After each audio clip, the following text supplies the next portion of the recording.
Welcome to Ink About It, the show where we talk about different types of printmaking processes and how they affect the fine art world as well as our everyday lives. My name is Gretchen Jankowski and I teach printmaking here at Governor State University. I want to take a moment to welcome you to the GSU Printmaking Lab and also to introduce our resident art historian, Dr. Rebecca Seifert. Dr. Becky, are you here?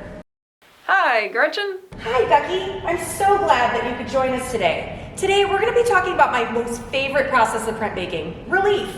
That's where you make a print from a raised surface and you make an edition of that print. I was hoping maybe you could give us a little art historical context to relief printmaking. Yeah, for sure, Gretchen. You know, printmaking dates back to ancient times. In China, they made rubbings on stone and later woodblock prints, something which Japan became better known for in the 19th century. You know, this reminds me of something I saw at the Art Institute of Chicago recently. You went to the Art Institute? I'm so jealous. They have an amazing print collection. The Art Institute of Chicago is located in downtown Chicago, next to Millennium Park. I'm going to go and check out the Japanese art wing, but first, I'm going to take a quick stroll around Millennium Park and check out the gardens and some of the sculpture here on view for the public. Follow me.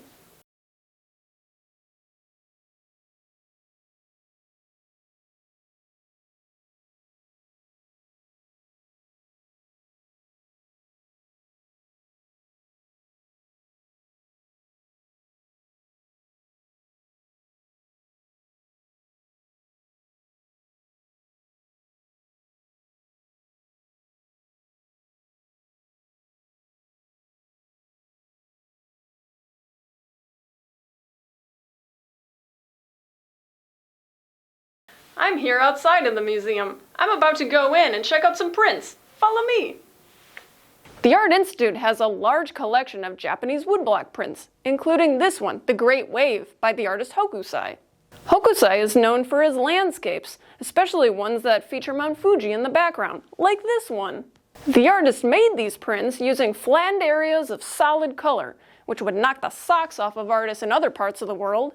Like in Paris, where the Impressionists were looking towards Japanese prints as a way to represent the new modern world around them. We call this style of European art influenced by Japanese aesthetics Japonisme, although we could probably call it a few other things. Hey, by the way, Gretchen, how does an artist get started on a relief print like this? Well, Dr. Becky, like any great piece of artwork, we should first start by consulting our sketchbooks. We can go ahead and check out some ideas that we've got and then go ahead and start on our preliminary drawing. So I'm going to head over to my sketchbook and check out some of the ideas that I've put together. I'll meet you there. People use sketchbooks for a variety of different reasons. Sometimes it's to keep track of different processes that they might be using. Sometimes it might be for just journaling or doodling, who knows? I'm going to go through my sketchbook and kind of take a look at some of the drawings I've done and see if anything sticks out inspirationally. In full disclosure, I've sort of been thinking about this print and how it's going to work for our show. So I kind of started thinking about what utensil or what can I use that really says printmaking. And I came up with using a brayer. Right, so I did a little crude sketch of a brayer and what it looks like, and then I started thinking about how I could incorporate the title, Ink About It, into this print. So now that I've consulted with my sketchbook and I've got some inspiration, I'm going to go ahead and start working on what I refer to as a preliminary drawing. This is going to be a drawing that my print is going to be informed directly from. In the meantime, Dr. Becky, can you tell us a little bit more about some famous relief printmakers? Yeah, sure, Gretchen. Well, Kathy Kollwitz is someone who comes to mind. She was a badass German artist who was labeled degenerate by the Nazis. She made anti-war images, and they showed man's inhumanity against man. Check out how she used expressive line and shadow to emphasize the pain of her subjects. You're right, Dr. Becky. Her work was really important. In a time when terrible people were controlling the narrative, she gave voice to the voiceless. I also really appreciate how many preliminary drawings or studies she made of her subjects. Yeah, each one seemed to inform the relief prints that eventually evolved.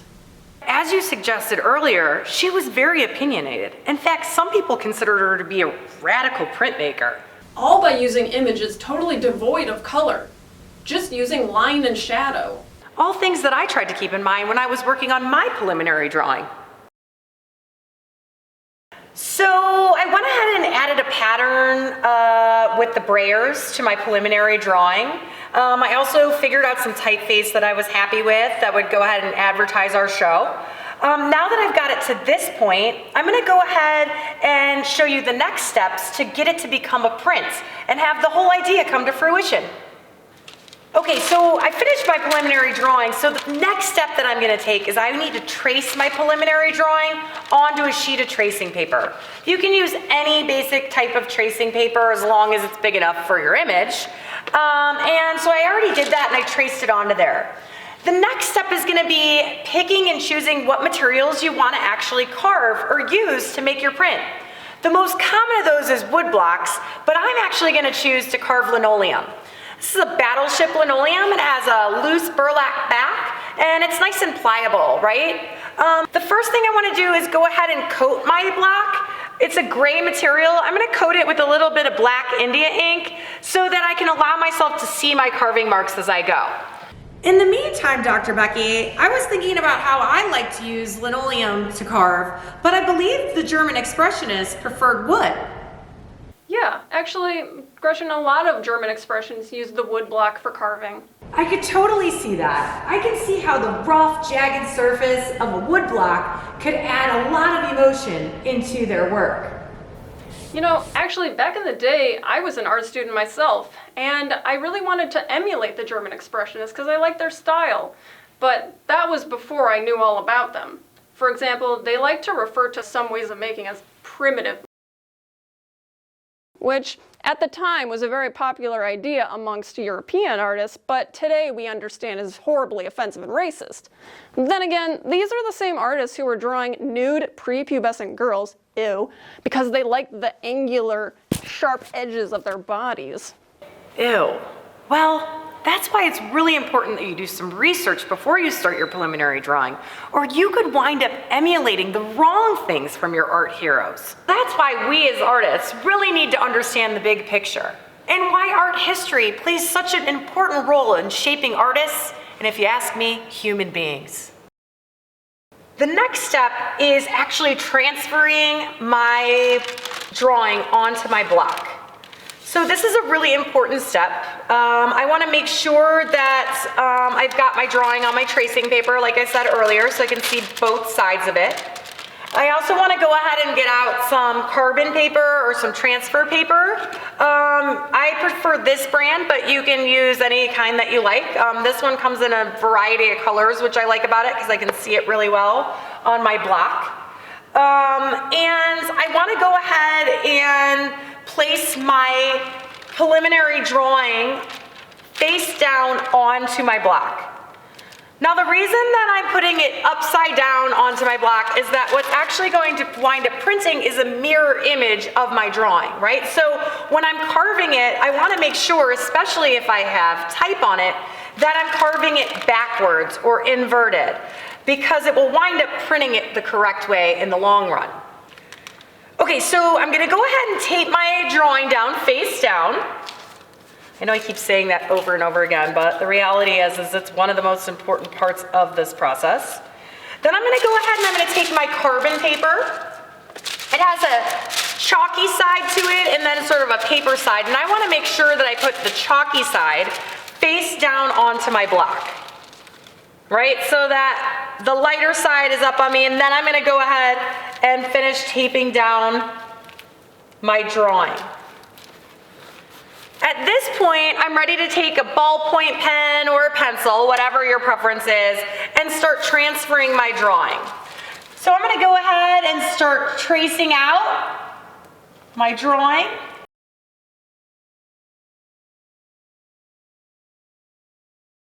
You know, Gretchen, as I'm watching you trace your preliminary drawing for what is, I guess, the third time at this point, it just reminds me how important the preliminary drawing is. And many artists use those preliminary drawings to inform other types of work. Edvard Munch is a great example, although he's actually Norwegian, not German. You know who Edvard Munch is, right? I know that work really well. In fact, did you know that he made prints of that same painting? Yeah, I did. So his drawings, his paintings, and his prints all kind of inform one another. Wow. Other German expressionists really liked how the woodcut connected back to traditional forms of printmaking. For example, the Renaissance-era German printmaker Albrecht Dürer, he was an uber famous printmaker back in the day. And it's pretty crazy. If you look at all the intricate detail, how'd this guy do this from a block of wood? You're right, Dr. Becky. Dürer is considered to be the godfather of printmaking. In fact, he made over 300 woodblock prints in his lifetime, which is really impressive considering the fact that it wasn't the only medium he was working in. Well, I'm not sure my mark making is going to be quite as impressive as Dürer's. Now that I've got my image transferred to my block, let's go ahead and talk about some carving techniques. There are so many different approaches to carving and so many different tools and utensils you can use for carving. I'm just going to talk briefly about some of the ones that I use in my own work. The most basic here are just your regular old linoleum speedball cutters. Speedball is a brand that makes them as well as Dick Blick. They come with a variety of different gouges that you can buy. A gouge is the technical term that we use for each of these. They come in a variety of different sizes, and each size obviously changes the mark making capability that you have with it. My favorite carving tools that I usually use are these flex cuts. These are really nice because they have a handle and they have interchangeable blades, right? So for instance, this large gouge here is going to be totally different mark making than this little gouge that's right here. The more variety, the more impressive usually the print is. So before I get started, a little trick to the trade that I learned years ago was using a heating blanket. So I'm going to go ahead and slide this heating blanket underneath my linoleum. I want to keep it on low. I don't want to keep it too high. You will notice that if you have it too high, your linoleum will start to crumble a little bit as you go. If it gets too hot, just let it cool down and sort of start again. You can see my image is transferred onto my block, and so I usually like to start by outlining some of the more major big drawing components in my piece.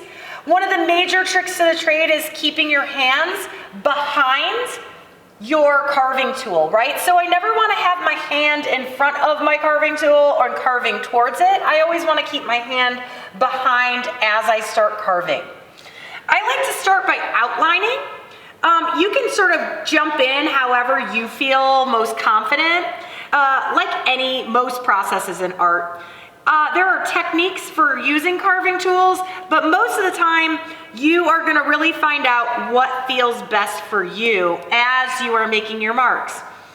So I'm just going to slowly follow my lines around, take my time, switch my gouge out whenever I feel like I want a little bit different line quality, or if I want a different textural quality, then I'll go to some of my other tools. While I'm working on this, Dr. Becky, can you think of anybody who has any really unusual carving styles? Actually, Tom Hunk is someone who comes to mind. He takes a page from Dürer by making these really traditional kind of intricate carvings, but with a new kind of modern and edgy subject matter.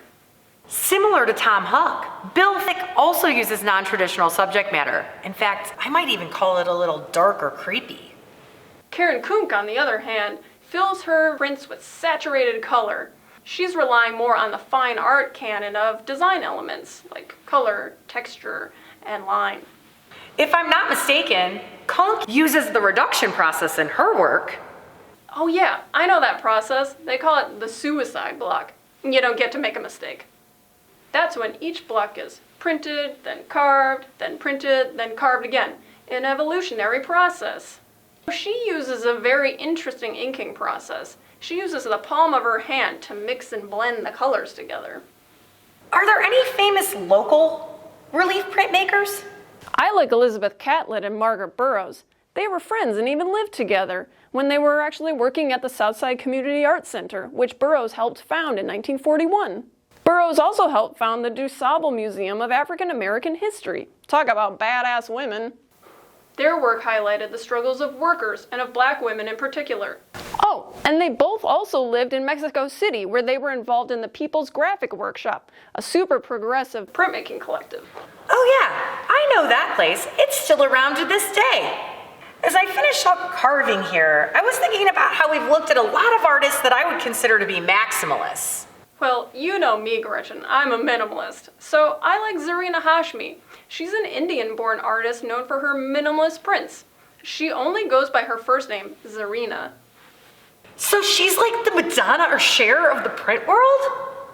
Sure, I suppose. Anyhow, I really like her approach to printmaking. It's a minimalist style, but with really complex and rich subject matter that relates to her ideas about home, which is really important, especially for somebody who moves around a lot. So I see you finished carving, but how do you get your image to become a print? Well, Dr. Becky, let's get you a closer look. Hop on. Becky, I'm so glad that you got a little closer for a better look at this. Once our block is carved, it's time to do what we refer to as ink up our block. So I'm gonna go ahead and get out some relief printing ink. It's a black ink. So I'm gonna go ahead and open up my container. Sometimes that can be tricky in itself. There's usually what I refer to as a little skin on the top part. I wanna go ahead and gently pull that out. Might be a little messy, but everything fun is messy. I'm gonna set that to the side.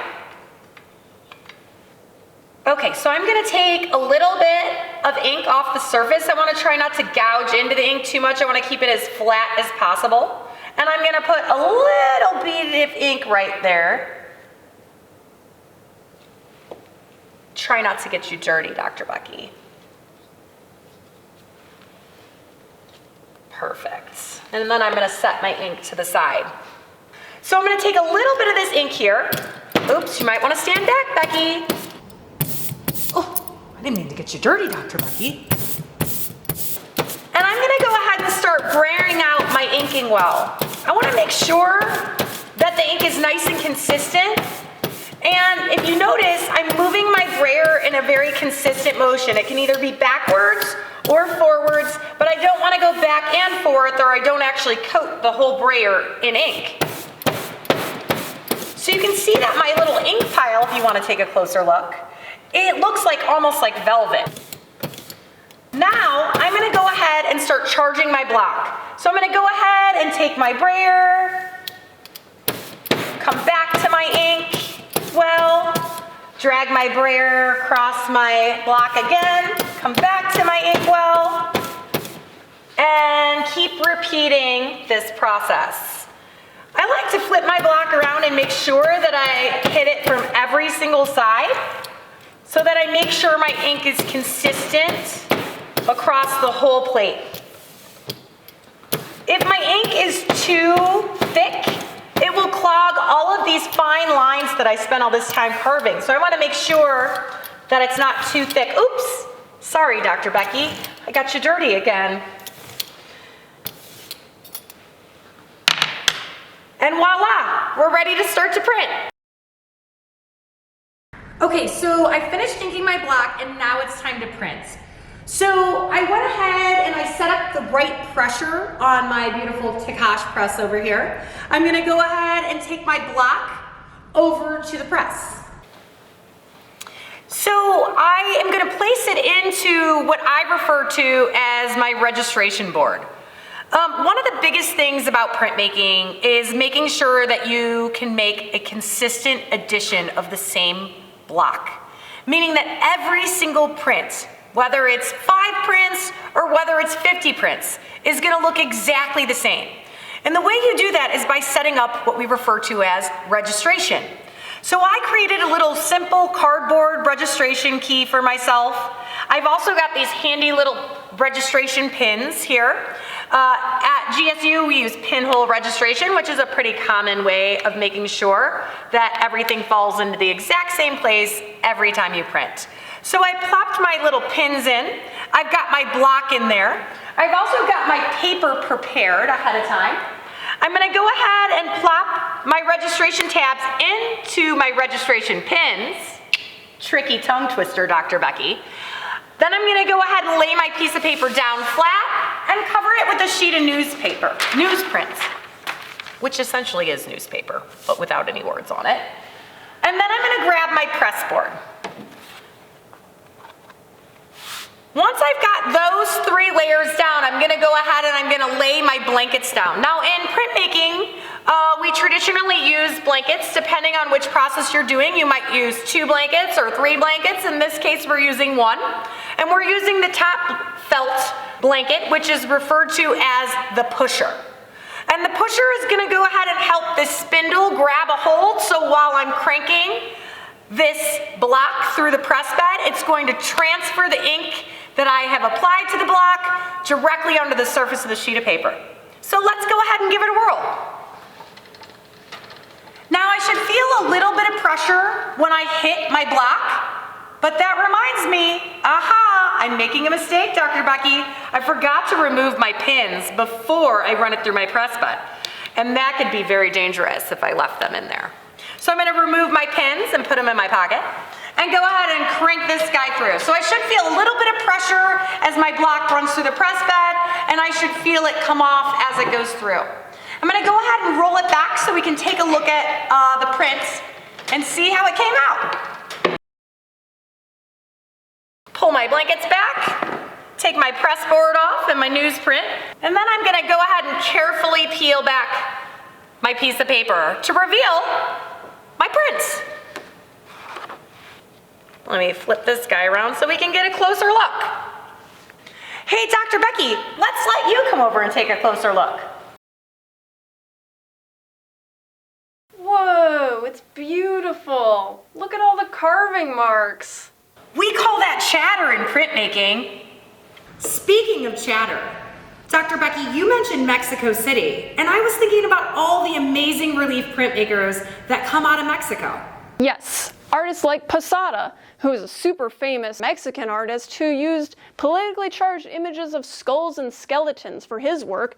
He's best known for his lithographs, but he also made a lot of woodcut prints, like this one. Yeah, Posada was a very influential printmaker. Yeah, local artists like Carlos Cortez even made works paying homage to him. Living near Chicago, we're lucky to be so close to the National Museum of Mexican Art. We're about to go to the museum and speak with the head curator and check out some of Cortez's prints. Let's go!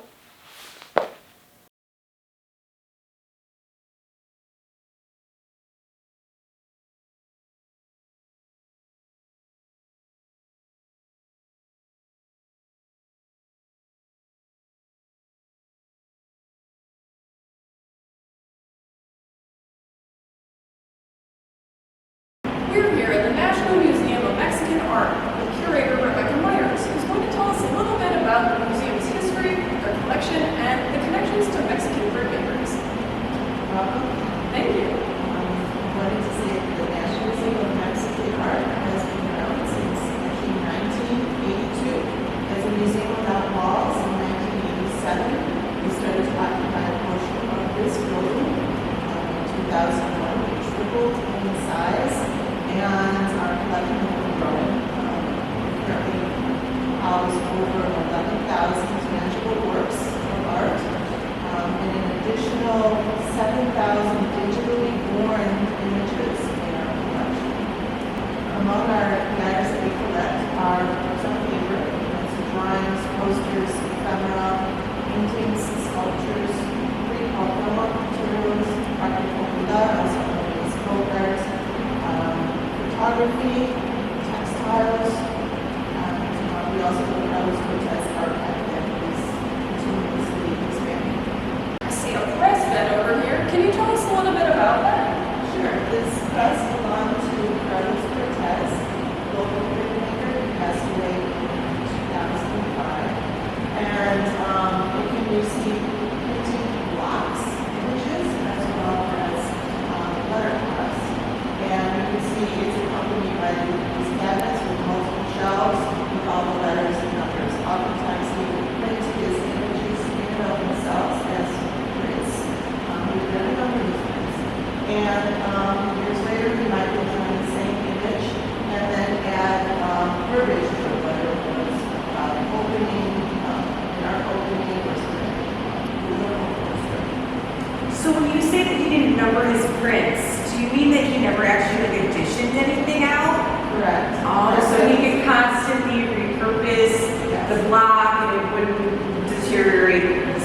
valued like an addition would? She's very much followed the traditional posada and Yeah. that's not going to use prints. For him, it was more important to get the image out instead of making something very exclusive Right. and therefore more expensive. Right. That's excellent. You mentioned there's a block on you. I saw the block up here. Sure. Maybe we should take a look at that block a little more closely. Absolutely. When Carlos Cortez passed away in 2005, he acquired just about all of his blocks that were still in his residence. So they're mostly wood blocks and linoleum blocks. And we thought it would be a good idea to pair them up so the viewer, the museum visitor, could understand what a block actually looks like. It's actually a beautiful object too. And how relief printmaking works in as much as the artist goes in and carves, whether it's wood or linoleum, and inks the block in the areas that have not been carved out, receive the ink, and then a piece of paper goes over the block and run through the press, and this is the result. Now, one thing the artist obviously has to keep in mind is that they have to think in reverse and left to right. And you can see in the block that the artist's initials CAC, Carlos Alfredo Cortez, in 1988 is in reverse, and then when it's printed, you can see the positive. This piece is called Mineros, miners, and these are miners depicted from Bolivia. He has depicted miners in various other blocks as well, something that was near and dear to his heart, again, dealing with injustices to the folks in mines.